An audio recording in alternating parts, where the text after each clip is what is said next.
Hi hello నమస్తే. నేను journalist Sai. Vemireddy Prabhakar Reddy, Vemireddy Prashanti. So వీళ్ళిద్దరూ ఈయన నెల్లూరు ఎంపీ, కోవూరు ఎమ్మెల్యే. పోటీ చేసిన ఫస్ట్ టైమే ఇద్దరు గెలిచారు. గెలవటమే కాకుండా ఇప్పుడు నెక్స్ట్ టైం దాదాపుగా ఈసారి ఏపీలో మంత్రివర్గ విస్తరణ జరిగితే నాకే మంత్రి పదవి అని కూడా చెప్పుకుంటున్నారు. సహజంగా ఇప్పుడు ఎమ్మెల్యే ఉన్నోళ్ళందరూ కూడా మంత్రి అవ్వాలని ఆశిస్తారు. దాంట్లో తప్పేముంది? సరే అట్లా మంత్రి పదవి నాకే అని చెప్పి ఆశిస్తున్నారు. అయితే ఇక్కడ వీళ్ళు వెరైటీగా ఏం చేస్తున్నారంటే జగన్మోహన్ రెడ్డి పేరుని, ఎందుకంటే వీళ్ళు గతంలో వచ్చింది వైఎస్ఆర్సీపీ నుంచి జస్ట్ ఒక 2 నెలల ముందే ఎంతో వచ్చారు. జగన్మోహన్ రెడ్డి పేరుని వాడుకొని మంత్రి పదవి కొట్టేయాలని, వీళ్ళు చేస్తున్న అరాచకాలు, ఆకృత్యాలు వాటికి అడ్డుకట్ట పడకుండా, ప్రభుత్వం ఏమి అడ్డుకట్ట వేయకుండా ఇలా పనులు సాగిపోవాలి అని జగన్మోహన్ రెడ్డి గారి పేరుని చాలా తెలివిగా వాడుకునే ప్రయత్నం చేస్తున్నారు. ఎట్లా? వీళ్ళు చెప్తున్నారు, కొన్ని వార్తలు రాశారు. ఫస్ట్ వార్తలో వీళ్ళు వదిలేరు, పిల్లర్స్ వదిలేరు. ఫస్ట్ అవి ఏమి వదిలేరు? వైఎస్ఆర్సీపీ నుంచి మాకు పిలుపు వస్తుంది, వైఎస్ఆర్సీపీలో ఒక కీలకమైన నేత నుంచి మమ్మల్ని రమ్మంటున్నారు, పార్టీలోకి ఆహ్వానిస్తున్నారు, జగన్మోహన్ రెడ్డి స్వయంగా ఒకసారి వచ్చి కలవమని చెప్పి మాకు చెప్పారు అని ఇలా వరుసగా కథనాలు వచ్చాయి. వన్ ఫైన్ డే వీళ్ళు ఈయన ఏం చేశారు, వేమిరెడ్డి నిజంగానే నాకు జగన్మోహన్ రెడ్డి ఫస్ట్ అంతా కథనాలు ఊహాగానాలు అనుకున్నారు. కానీ వన్ డే ఈయన ఏం చేశాడు, నిజంగా నన్ను జగన్మోహన్ రెడ్డి గారు పిలుస్తున్నారు, రమ్మంటున్నారు, తిరిగి వచ్చి పార్టీలో జాయిన్ అవ్వమంటున్నారు అని చెప్పి అదంతా ప్రచారం జరుగుతుందంతా నిజమే, అందులో ఎటువంటి అబద్ధం అని చెప్పి ఒక బాంబ్ బ్లాస్ట్ చేశాడు. ఎందుకు చేశాడు ఈ బాంబ్ బ్లాస్ట్? నిజంగా జగన్మోహన్ రెడ్డి గారు పిలిచుంటారా? ఇప్పుడు ఒకటండి, ఒకవేళ పిలిస్తే వీళ్ళు వెళ్తారా?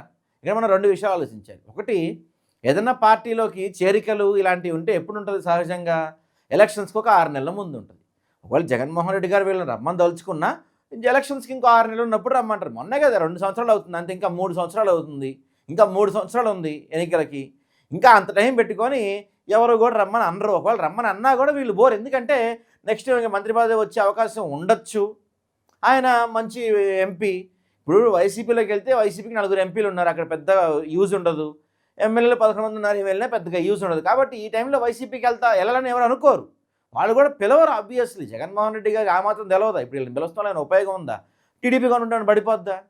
ఏం జరగదు కదా. పైగా నెల్లూరులో ఏమన్నా వైసీపీకి క్యాడర్ లేక, లీడర్స్ లేక, బలమైన నాయకత్వం ఉంది కదా నెల్లూరు జిల్లాలో వైఎస్ఆర్సీపీకి. సో వెళ్ళిపోయిన మళ్ళీ ఎందుకు పిలుస్తారు?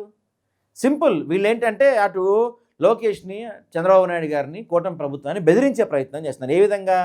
ఇదిగో నన్ను జగన్మోహన్ రెడ్డి గారు పిలుస్తున్నారు, వైఎస్ఆర్సీపీ నుంచి నాకు పిలుపు వస్తుంది, అక్కడ రమ్మంటున్నారు నన్ను, మరి మీరేంటి మంత్రి పదవి ఇస్తారా, నన్ను వెళ్ళిపోమంటారా అని ఒక స్ట్రాటజిక్ అవలంబించే ప్రయత్నం చేస్తున్నారు. మీరు మంత్రి పదవి ఇవ్వకపోతే నేను వెళ్ళిపోతాను, ఆల్రెడీ అక్కడ నన్ను పిలుస్తున్నారని చెప్పి.